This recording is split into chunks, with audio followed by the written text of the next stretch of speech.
ఓం శ్రీ సాయిరామ్. శ్రీ సత్యసాయి పరబ్రహ్మణే నమః. సాధన, ఆరాధన, వైభవము. సాధకుడికి అత్యంత ప్రియమైనది సాధన. సాధకుడు తను వనరించే సాధన ద్వారా ఆరాధించే దైవాన్ని సాక్షాత్కరించుకోగలుగుతాడు. అది ఒక పరిపక్వ స్థితికి వచ్చిన తరువాత ఆరాధ్య దైవముతో సంభాషించగలుగుతాడు. అనంతరము అందరిలో గల ఆత్మయే దైవ స్వరూపమని, అందరూ దైవాంశ సంభూతులని, దైవ స్వరూపులని అవగాహనకు వస్తాడు. అందరిలో గల దివ్యత్వాన్ని దర్శించగలుగుతాడు. ఈ స్థితికి వచ్చాక అందరినీ ప్రేమించగలుగుతాడు. క్షమాగుణాన్ని పెంపొందించుకొని భగవంతునిలో రమిస్తూ ఉంటాడు. ఈ విధంగా సాధకుడు అత్యుత్తమ స్థాయికి చేరి సమాజానికి ఒక దైవదూతగా, దైవాంశగా పేరొందాలని, స్ఫూర్తి ప్రదాత కావాలని, ఒక చక్కని సమాజ నిర్మాణానికి వైతాళికుడు కావాలన్నది స్వామి సంకల్పము. ఈ విధంగా స్వామి సందేశ స్ఫూర్తితో ముఖ్యంగా స్వామి ఆరాధకులు సాధనను దినచర్యగా చేపట్టి మాసము, సంవత్సరముల పాటు కొనసాగిస్తూ నిత్య జీవనములో భాగమై వర్ధిల్లాలన్నది స్వామివారి ఉద్దేశ్యము. సాధన కేవలము ఒక దినానికి, మాసానికి, సంవత్సరానికి పరిమితము కారాదు అంటారు స్వామి. సాధనకు దూరమైతే ఇంద్రియాలు కబళించటానికి సిద్ధంగా ఉంటాయి కనుక అన్ని వేళలా సాధకుడు ఆ దేవదేవుని స్మరించుకుంటూ దైవ ప్రేమ, పాపభీతి, సంఘనీతి కలిగి ఉండి సాధనలో యోధుడు కావాలి అంటారు. ఇదే ఈ సాధనా మాస ధ్యేయము. సాయి మహాదేవుడు ఈ మానవాళిలో ఒక మహత్తరమైన మార్పు రావాలని, ఆ దిశగా ఆధ్యాత్మిక సంస్థలు ముందుకు సాగాలన్నది స్వామి సంకల్పము. స్వామి అంటారు, మానవుని ప్రవర్తనలో మంచి పరివర్తన రావడమే భక్తి అని. మానవుని ప్రవర్తనలో మంచి పరివర్తన రావడమే భక్తి అని. పరివర్తన రాకుండా ఎంతటి కార్యాలు, కార్యక్రమాలు, ఖర్చులు చేసినా సమాజములో మంచి చైతన్యానికి దోహదపడదు. వ్యక్తిలో వచ్చే పరివర్తనచే సమాజ శ్రేయస్సు ఆధారపడి ఉంటుంది. సమాజము యొక్క ప్రభావము రాష్ట్రముపై ఉంటుంది. రాష్ట్రము యొక్క ప్రభావము దేశాన్నే ప్రభావితము చేస్తుంది. అందుచేత స్వామి అంటారు, సహజ సంపదల కోసము ఎంతో శ్రమ, కృషి సలుపుతూ ఉంటారు కదా, అంతకు మించి శీల సంపదకై దీక్షలు బోనాలి. దాని ద్వారా జీవితములో తప్పక గొప్ప విజయము సాధిస్తారని, ఆ విజయము కొన్ని తరతరాలకు ఆదర్శము, స్ఫూర్తి కాగలదని అంటారు. పవిత్రత లేని జీవనము పరమాత్మకు ఇష్టము ఉండదు. మన జీవనము పరమాత్మను పరవశింపచేయాలి. జీవన శైలిలోని పరిమళాలకు పరమాత్మ మురిసి ముగ్ధుడు కావాలి. ఏ యుగములో ఆవిర్భవించిన ఏ అవతారము అయినా మానవాళిపై గల అపార ప్రేమతో వచ్చినదే. మానవాళి సంస్కరణే ధ్యేయంగా అవతార పురుషులు ఎంతగానో శ్రమించారు.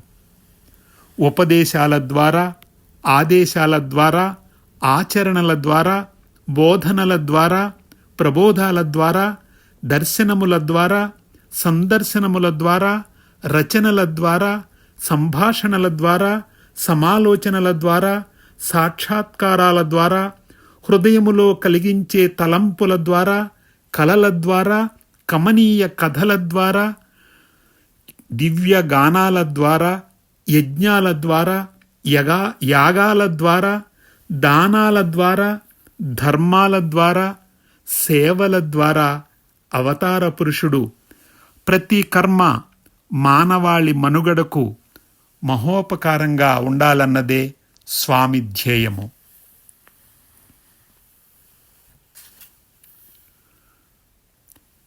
ఇచ్చుట క్షమించుట అనేది దివ్య గుణాలు అలవరుచుకొని దీర్ఘకాలము కొనసాగించి తరించాలంటారు స్వామి.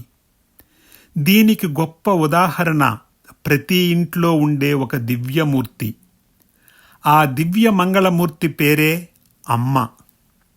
అమ్మ నుండి ఎన్నో దివ్య గుణాలను ఫలాలను పొంది ఆస్వాదించి అనుభవించి పెరిగి పెద్ద అయి వాటిని విస్మరిస్తున్నది లోకము అంటారు స్వామి. అమ్మ నుండి ఎన్నో దివ్య గుణాల ఫలాలను పొంది ఆస్వాదించి అనుభవించి పెరిగి పెద్ద అయి వాటిని విస్మరిస్తున్నది లోకము. అమ్మ త్రిమూర్తి స్వరూపము, మహోన్నతమైన గొప్ప గుణాల రాశి అమ్మ. అమ్మలో గల ప్రధానమైన 3 లక్షణాలు: 1 ప్రేమ, 2 ఇవ్వడము ఇచ్చుట, 3 క్షమించుట. ప్రేమలో ఇచ్చే గుణము క్షమించే గుణము నిక్షిప్తమై ఉన్నాయి. ఇచ్చే గుణము క్షమించే గుణము ప్రేమ లక్షణాలు అసలు. ఈ దివ్య లక్షణాలు పొంది వాటిని దినదినము పెంపొందించుకుంటూ జీవితాంతము కొనసాగించాలన్నదే స్వామి సంకల్పము. క్షమ ఇది ఒక గొప్ప లక్షణం. సహనానికి పరాకాష్ఠ ఇది. ఇది అందరిలో ఉండదు. ఇది సాధకుని పరిపక్వ స్థితిని తెలియపరుస్తుంది. భౌతికంగా లౌకికంగా ఈ లక్షణము గలవారు అసమర్థులని చేతకానివారని లోకము భావిస్తుంది. లోకము ఏమనుకున్నా లోకేశునికి సత్యము తెలుసు కనుక లోకేశుని దృష్టిలో పెట్టుకుని వ్యవహరిస్తాడు సాధకుడు. క్షమ ఎప్పుడు నిరూపణ నిర్ధారణ అవుతుంది అంటే జరిగిన సంఘటనకు కారణము కారకులు తెలిసినా వాళ్లను ఎదుర్కొనే అవకాశము శక్తి సామర్థ్యము బుద్ధి చెప్పే కుశలత నైపుణ్యము చాకచక్యము తెలివితేటలు ఉండి కూడా అక్కడున్న వాతావరణము అశాంతి కాకూడదని ఆ వ్యక్తి యథార్థము తెలుసుకుని వ్యవహరించే అవకాశము కలిగిస్తూ ఎవరి మనసులోనూ మరింత ఆందోళన అననుకూలత ఏర్పడరాదని ఎదుటివాని ప్రవర్తనలో పరివర్తన దానితో పాటుగా సదాలోచన సత్కార్యాచరణ సత్కర్మానుష్ఠానములో వారిని ప్రవేశింపచేయాలనే సంకల్పముతో వ్యవహరించే వ్యక్తే క్షమామూర్తి.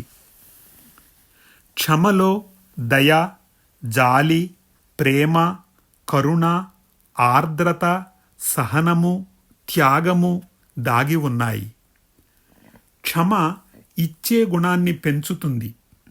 పుచ్చుకునే గుణములో అనాసక్తి చూపుతుంది. తాను కష్టాన్ని ఎదుర్కొని అయినా ఎదుటివారు సుఖంగా సంతోషంగా ఉండాలని భావిస్తుంది. క్షమ ప్రతిఫలాన్ని కాంక్షించదు. ప్రవర్తనలో పరివర్తన ఆశిస్తుంది. దానినే కోరుకుంటుంది. క్షమాగుణము నుండి మన ఇతిహాసాలలో చిరకీర్తి పొందిన కొందరి దివ్యమూర్తులు ఆ వ్యక్తుల యొక్క పూర్వపరాలు ఒకసారి మననము చేసుకుంటే మనం ఎంతగానో ధన్యత చెందుతాము. అవి మనకు స్ఫూర్తిని ప్రసాదిస్తాయి.